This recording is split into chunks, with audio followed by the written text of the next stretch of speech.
یہ جو واقعہ ہے نا، یہ بنو قریظہ کا، یہ قبیلہ تھا بنو قریظہ۔ مدینہ میں تین قبائل تھے، ایک بنو نذیر تھا، ایک بنو قینقاع تھا، اور ایک یہ تھا بنو قریظہ۔ یہ یہودیوں کا ایک قبیلہ تھا۔ اس قبیلے کو نا میں خلاصہ آپ کو بتا دیتا ہوں کہ اس پورے قبیلے کو قتل کروا دیا تھا۔ اب جب قتل کروایا، وہ کیوں کروایا اور اس کا الزام کس کے اوپر آتا ہے اور کیا وجوہات تھیں، کس طرح سے قتل کروایا گیا، یہ سارا جو واقعہ نا، یہ اسلام کی تاریخ میں ایک کہہ لیں کہ ایسا واقعہ ہے کہ جس کی وجہ سے بہت سارے مسلمان بچوں کو بھی ٹھوکریں لگیں، اور اسکولوں میں کالجوں میں صحیح طریقے سے یہ واقعہ بیان کیا نہیں جاتا۔ اور جو غیر احمدی ہیں نا، میں آپ کو بتاؤں، جو غیر احمدی ہیں، ان کے علماء نے اس واقعے کو اس رنگ میں پیش کیا ہے اپنی عوام کے سامنے کہ ایک اگر منصف مزاج کوئی بھی انسان ہو کسی بھی معاشرے کا، تو وہ بہرحال یہ کہ اس واقعے کی وجہ سے نا نبی کریم صلی اللہ علیہ وسلم کو قصوروار ٹھہرائے گا۔ یہ میں آپ کو صحیح بتاؤں۔ اور لیکن جو جماعت کا اس کے اوپر مطمئن نظر ہے، اور جو بالکل ٹھیک ہے، یہ نہیں کہ جماعت کوئی خدا نخواستہ اس کو فیبریکیٹ کرتی ہے، اس کو مطلب امبرائڈر کر کے دنیا کے سامنے پیش کرتی ہے، ایسا نہیں ہے، بلکہ جماعت تاریخی حوالوں سے ثابت کرتی ہے کہ نبی کریم صلی اللہ علیہ وسلم کا اس واقعے کے اندر کوئی بھی حضور کا قصور نہیں ہے، کوئی بھی الزام حضور کے اوپر نہیں آتا، بلکہ حضور کی ذات اللہ تعالیٰ کے فضل و کرم سے الحمدللہ بڑی پاک اور صاف نفیس طریقے سے اس واقعے سے نکلتی ہے۔ ہوا یہ کہ جب آپ کو پتہ ہے کہ جب 5 ہجری میں جنگ احزاب ہوئی، ٹھیک ہے، جس کو جنگ خندق بھی کہتے ہیں، 5 ہجری میں ہوئی، اس سے پہلے مسلمانوں کا معاہدہ تھا یہودیوں کے ساتھ اور عرب کے دیگر قبائل کے ساتھ کہ اگر مدینہ کے اوپر باہر سے فوجیں حملہ آور ہوں گی تو سارے مل کر حملہ کریں گے۔ یہ معاہدہ تھا نبی کریم صلی اللہ علیہ وسلم کا مسلمانوں کا ان یہودیوں کے ساتھ۔ اس قبیلے کے ساتھ بھی معاہدہ تھا، بنو قریظہ کے ساتھ۔ تو جب مکہ والے آئے ہیں غزوہ خندق کی دفعہ، جب وہ آئے ہیں 5 ہجری میں مکہ والے، تو انہوں نے ان کے ساتھ مل کر، پہلے یہ ہے کہ ان کو خبریں دیں، اس کے بعد پھر ان کے ساتھ مل کر انہوں نے حملہ کی ہے مسلمانوں کے اوپر۔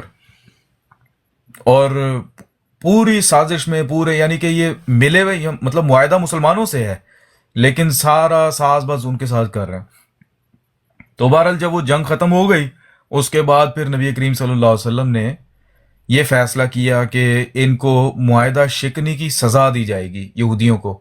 اور یہ پہلی دفعہ نہیں تھا جو انہوں نے معاہدہ شکنی کی، انہوں نے کئی دفعہ معاہدہ شکنی کی، عہد شکنی کی۔ اور پھر نبی کریم صلی اللہ علیہ وسلم نے یہ فیصلہ کیا کہ ان کو پھر اب سزا دی جائے گی اس عہد شکنی کی۔ تو پھر نبی کریم صلی اللہ علیہ وسلم نے وہ جو قلعہ تھا جس کے اندر یہ رہائش پذیر تھے، اس قلعے کا، جو بنو قریظہ کا قلعہ تھا، اس کا محاصرہ کیا۔ یہ محاصرہ جو تھا نا، یہ 25 دن تک جاری رہا۔ اور نبی کریم صلی اللہ علیہ وسلم نے پہلے حضرت علی کو بھیجا کہ آپ جاؤ اور جا کر ان سے پوچھو کہ آپ نے عہد شکنی کیوں کی ہے اور کیا وجوہات، کیا وجہ بنی کہ آپ مکہ والوں کے ساتھ مل گئے۔ تو حضرت علی گئے تو حضرت علی کو انہوں نے مطلب بڑے بدتمیزی کے ساتھ پیش آ کرنا، حضرت علی کو انہوں نے وہاں سے انہوں نے کہا کہ آپ جاؤ یہاں سے، حضرت علی کو بھیج دیا انہوں نے وہاں سے۔ اس کے بعد پھر نبی کریم صلی اللہ علیہ وسلم خود تشریف لے گئے وہاں پر، اور جب تشریف لے گئے تو پھر حضور نے وہاں پر جا کر ان سے جو بات چیت کی، تو حضور کو بھی انہوں نے صحیح طریقے سے انٹرٹین نہیں کیا، ٹھیک ہے۔ تو اینڈ کے اندر نا پھر جو فیصلہ ہوا وہ یہ تھا کہ ان کو سزا دی جائے گی، اور یہ نکل کر نہیں آتے تھے، ان کا کوئی بھی بندہ قلعے میں سے باہر نکل کر نہیں آتا تھا، کوئی بات چیت کرنے والا، کوئی ان کا کوئی لیڈر، کوئی سامنے نہیں آتا تھا۔ تو فیصلہ پھر یہ ہوا کہ ان کو سزا دی جائے گی۔ تو ان کو پھر آخری الٹیمیٹم دیا گیا کہ یا تو آپ ہم سے بات کرو، جو آپ نے عہد شکنی کی ہے اس کی آپ وجہ بیان کرو، یا تو پھر آپ سب کو مار دیا جائے گا۔ تو انہوں نے پھر یہ فیصلہ کیا کہ ہم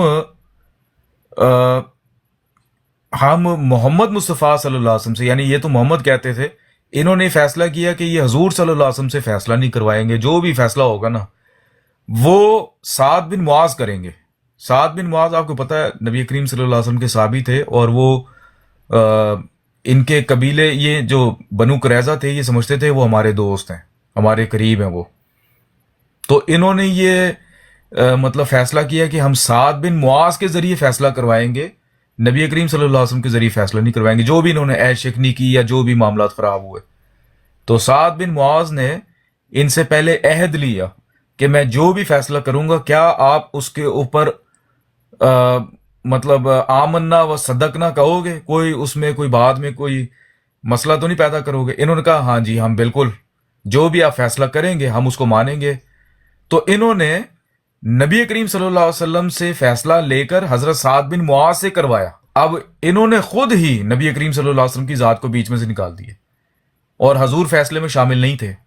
انہوں نے خود کہا ان کا اختیار تھا، حالانکہ عہد شکنی انہوں نے کی ہوئی تھی، ان کی سزا تو قتل بنتی تھی، لیکن پھر بھی نبی کریم صلی اللہ علیہ وسلم ان سے مطلب نیگوشیشن کرنا چاہتے تھے، ان سے بات چیت کرنا چاہتے تھے.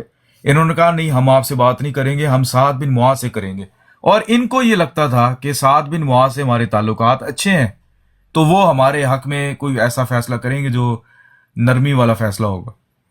تو حضرت سعد بن معاذ نے پہلے ان سے عہد لیا کہ میں جو بھی فیصلہ کروں گا پھر آپ کو ماننا پڑے گا. انہوں نے کہا ٹھیک ہے ہم جی مانیں گے. انہوں نے پھر ان کی بائبل کھول کے سامنے رکھ دی. حضرت سعد بن معاذ نے ان کی بائبل میں یہ لکھا ہوا تھا کہ جو بھی عہد شکنی کرے، معاہدے کی خلاف ورزی کرے، تو اس کو پھاٹک پر لے جا اور اس کو قتل کر دے. اب جب فیصلہ وہ سامنے آیا جو کہ انہی کی شریعت کے مطابق تھا، اور یہ اس کے اوپر پہلے اپنا فیصلہ بھی دے چکے تھے کہ ہاں جی ہم مانیں گے، مطلب یہ عہد دے چکے تھے ہم مانیں گے جو بھی سعد بن معاذ فیصلہ کرے گی. تو سعد بن معاذ نے ان کی بائبل کھول کے رکھ دی سامنے. اس میں لکھا ہوا تھا کہ جو بھی عہد شکنی کرے اس کو پھاٹک پر لے جاؤ اور اس کو قتل کر دو. اب جب فیصلہ ہو گیا، ان کے تقریباً 600 سے لے کر 900 کے قریب لوگ نے ان کے مارے گئے. جو اختیار انہوں نے کیا، یعنی جو ان کا اختیار تھا، جو فیصلہ جس سے انہوں نے کروایا، یہ اپنی ہی تلوار کے ذریعے مارے گئے.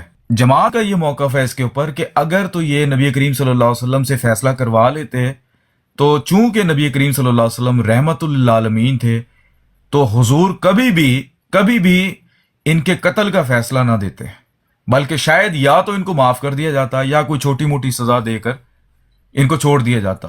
لیکن چونکہ انہوں نے اپنی پسند سے حضرت سعد بن معاذ سے فیصلہ کروایا، اور انہوں نے بھی کوئی اسلامی شریعت کے مطابق فیصلہ نہیں کیا، انہوں نے ان کی ہی شریعت کے مطابق فیصلہ کیا، یہودی شریعت کے مطابق. اب اس کے اوپر آپ نے ابھی یہ واقعہ سنا ہے، بالکل منوان ایسے ہی واقعہ ہے، منوان بالکل ایسے ہی واقعہ ہے.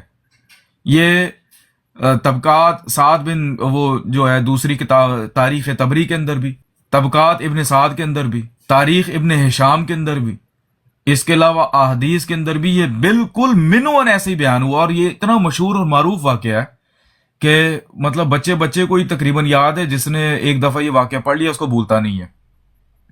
اب اس کے اندر کوئی یہ بتا دے کہ اس میں نبی کریم صلی اللہ علیہ وسلم کا کہاں قصور ہے، یا جو یہ 600 سے لے کر 900 یہ قتل ہوئے ہیں، اس میں حضور صلی اللہ علیہ وسلم کا کہاں اس کے اوپر الزام آتا ہے کہ حضور نے قتل کروائے. عہد شکنی انہوں نے کی، معاہدے کی خلاف ورزی انہوں نے کی، دشمنوں کے ساتھ مل کر مسلمانوں پر انہوں نے حملہ کیا، اور پھر جب قلعے کا محاصرہ ہوا تو اپنا کوئی بندہ باہر نہیں بھیجا. 25 دن تک مسلمان انتظار کرتے رہے. جب نبی کریم صلی اللہ علیہ وسلم گئے، حضور نے آخر دم تک کوشش کی ہے کہ ان سے بات چیت ہو اور ان سے وجہ لی جائے کہ انہوں نے معاہدے کی خلاف ورزی کیوں کی، لیکن ان کا کوئی بندہ باہر نہیں آیا. اور جب آیا ہے باہر، اس نے آ کر کہا ہے کہ جناب ہم محمد صاحب سے بات نہیں کریں گے، ہم بات کریں گے سعد بن معاذ سے. اور سعد بن معاذ نے بھی اپنا کوئی من چاہا فیصلہ نہیں کیا، بلکہ جو ان کی شریعت کہتی تھی اس کے مطابق انہوں نے فیصلہ کیا. تو سارا الزام ان کے اوپر آتا ہے. اس کے باوجود آج کل کا جو مغرب کا جو کہہ لیں کہ مستشرق ہے یا اورینٹلسٹ ہے یا پادری ہے یا تو کوئی تاریخ دان ہے، وہ سارا الزام اسلام کے اوپر، نبی کریم صلی اللہ علیہ وسلم کے اوپر ڈالتا ہے کہ دیکھو جی ایسا ظالم اور جابر دین ہے کہ بے گناہ 700 یا 1000 کے قریب یہودیوں کو تہہ تے کروا دیا. حالانکہ مسلمانوں کا یا اسلام کا اس میں کیا قصور ہے بھائی؟ تاریخ آپ پڑھو تو سارا قصور ہی یہود کا نکلتا ہے. بلکہ ان کے ساتھ تو نرمی کا معاملہ کیا جاتا. اگر وہ نبی پاک صلی اللہ علیہ وسلم کو فیصل بنا لیتے تو حضور یقیناً ان کو چھوڑ دیتے، کیونکہ حضور کی جو رحمت تھی، جو رحم تھا، وہ سب کے اوپر غالب تھا. تو حضور ان کو چھوڑ دیتے، لیکن انہوں نے خود چاہا، انہوں نے اپنی تقدیر اپنے ہاتھوں سے خود لکھی، اپنی تباہی اپنے ہاتھوں سے خود لکھی انہوں نے. اور پھر جو ان کی شریعت کہتی تھی اس شریعت کے مطابق وہ فیصلہ کیا گیا. اب مسلمان پتہ کہ اب یہ تو ہو گیا جماعت کا موقف. یہ جو میں نے آپ کو بتایا نا، جو اس کے اندر جو میں نے آپ کو پلرز بتائے ہیں کہ فیصلہ انہوں نے خود چاہا، حضرت سعد بن معاذ کو مقرر کیا فیصل کے طور پہ، حضور صلی اللہ علیہ وسلم سے فیصلے کا اختیار لے لیا. حالانکہ حضور جو تھے وہ مدینہ کے والی تھے، حضور چاہتے تو حضور فیصلہ کر دیتے، لیکن حضور نے پھر بھی نرمی کی. پھر جو ان کی شریعت، یہ سارے میں نے آپ کو پلرز بتا دیے ہیں. اچھا اب میں آپ کو بتاتا ہوں غیر احمدیوں کا اس کے اوپر کیا نقطہ نظر ہے. غیر احمدی یہ کہتے ہیں، اور میں نے بڑے بڑے ان کے وہ جو متحمل مزاج جو غیر احمدی سے غامدی صاحب ٹائپ کے، ان کو بھی میں نے سنا ہوا. وہ پتہ ہے کیا کہتے ہیں؟ وہ کہتے ہیں جی جب دین آ گیا نا، دین، تو پھر اللہ کا رسول پابند ہوتا ہے کہ وہ کفار کو پہلے ایک دو دفعہ موقع دے، اگر وہ نہ مانے تو پھر ان کو یا تو ملک سے نکال دے یا ان کو مار دے. یہ غامدی کہتا ہے. حالانکہ غامدی صاحب اتنا مشہور ہے کہ جی بڑا متحمل مزاج آدمی ہے، پیار محبت کی تعلیم دیتا ہے، لیکن یہ اس کا خیال ہے اس واقعے کے اوپر. تو غامدی یہ کہتا ہے کہ نبی کریم صلی اللہ علیہ وسلم نے یہود کو کئی دفعہ پیغام دیا اسلام کا، اور جب وہ نہ مانے تو پھر نبی پاک صلی اللہ علیہ وسلم فرمایا کہ اب میں مجبور ہوں اور میں تمہارا محاصرہ کرتا ہوں کلے کا، تو اب یا تو تم اسلام قبول کرو یا تو پھر اپنی گردن کٹواؤ. یہ غامدی کہتا ہے. اور اس سے کہیں زیادہ سخت جو غیر احمدی ہیں وہ کہتے ہیں، دوسرے جو غیر احمدی مولوی، وہ یہ کہتے ہیں بھائی کہ نبی پاک صلی اللہ علیہ وسلم نے بڑا ٹائم دیا یہودیوں، بار بار مسلمانوں کو وہ تنگ کرتے تھے، مسلمانوں کو تکالیف پہنچاتے تھے، اس لیے نبی پاک نے پھر فیصلہ کیا کہ اگر امن سے رہنا ہے تو پھر یہودیوں کو ختم کر دو. اس لیے نبی پاک نے تقریباً 1000 کے قریب یہودی ذبح کروا دیے. یہ غیر احمدی مسلمانوں کے علماء کا خیال ہے، اور جماعت کا میں نے آپ کو بتا دیا. اچھا اب اس کے اندر جو جماعت کا ہے وہ بالکل آئیڈیل موقف ہے، اور اس سے اسلام کے اوپر کوئی زد نہیں پڑتی، نبی پاک کے اوپر کوئی زد نہیں پڑتی. لیکن جو غیر احمدی علماء کا جو موقف ہے اس سے نبی پاک صلی اللہ علیہ وسلم کی ذات کے اوپر بھی زد پڑتی ہے، اسلام کی تعلیمات پر بھی پڑتی ہے، اور اسلام ایک ظالم اور جابر مذہب کے طور پہ نظر آتا ہے کہ دعوت دیتا ہے، اگر کوئی دعوت قبول نہ کرے تو اگلا آپشن ہوتا ہے جناب اس کی گردن. تو اس واقعے سے نا اسلام بدنام ہوتا ہے. ان کے کالجوں میں، جو غیر احمدیوں کے کالجوں میں یا یونیورسٹیز میں یا مدارس میں جب یہ واقعہ بتایا جاتا ہے نا، تو جو بچے بچیاں پھر لڑکے جو ینگسٹر ہیں وہ بیچارے، ان کا ضمیر تو اندر سے کہہ رہا ہوتا ہے. اب اوپر سے وہ جتنا مرضی وہ کہیں کہ ہاں جی وہ تو مطلب اسلام نے ٹھیک ہے پیغام دیا، لیکن اندر سے بندہ مطمئن نہیں ہوتا. ظلم ہے نا، زیادتی ہے. کیا اللہ نے کافروں کو حق نہیں دیا ہے کہ وہ اپنا مذہب پریکٹس کریں؟ تو پھر خدا نے کافر بنائے کیوں ہیں؟ اگر اللہ تعالیٰ چاہتا تو سارے مسلمان ہی پیدا کرتا. تو یہ تو دین ہی نہیں ہے نا کہ آپ کسی کو پیغام دو، اگر وہ نہیں مانتا تو پھر اس کی آپ گردن کاٹ دو. یہ تو کوئی دین ہی کوئی نہیں ہے، نہ اسلام اس کو بیک اپ کرتا. اور پھر جب یہی بچے جب یہ باہر ملکوں میں جاتے ہیں اور وہاں پر یہ اعتراض سنتے ہیں تو اس کا جواب نہیں دے پاتے. اس لیے جو جماعت کا موقف ہے نا وہی اصل موقف ہے اس کے اوپر، کہ وہ جو فیصلہ ہوا بنو قریظہ کا وہ انہوں نے خود چاہا، نبی پاک صلی اللہ علیہ وسلم کو نکال دیا بیچ میں سے، ٹھیک ہے. اور جو فیصلہ ہوا وہ ان کی شریعت کے مطابق ہوا. اس میں نہ تو حضور صلی اللہ علیہ وسلم کا کوئی قصور ہے، نہ اسلام کا قصور ہے، نہ مسلمانوں کا قصور ہے، نہ ایون یہ کہ حضرت سعد بن معاذ کا قصور ہے. جو قصور ہے وہ یہود کا اور یہودی شریعت کا قصور ہے. سارا الزام یہود پر اور یہودی شریعت پر جائے گا. بہت سارے مسلمانوں کے بچے یہ واقعہ پڑھ کے جو باہر آئے، کالجوں میں یونیورسٹیز میں پڑھنے آئے، وہ دیری ہو گئے. میں نے آپ کو پہلے ہی بتایا تھا کہ میں ایک انڈین لڑکا جو کہ انڈین مسلمان حیدرآباد کا، لیکن وہ یو اے میں دبئی میں رہ رہے تھے وہ لوگ، تو وہ مجھے ملا. اس نے مجھے بتایا کہ کہتا ہے میں ایگنوسٹک ہو چکا ہوں.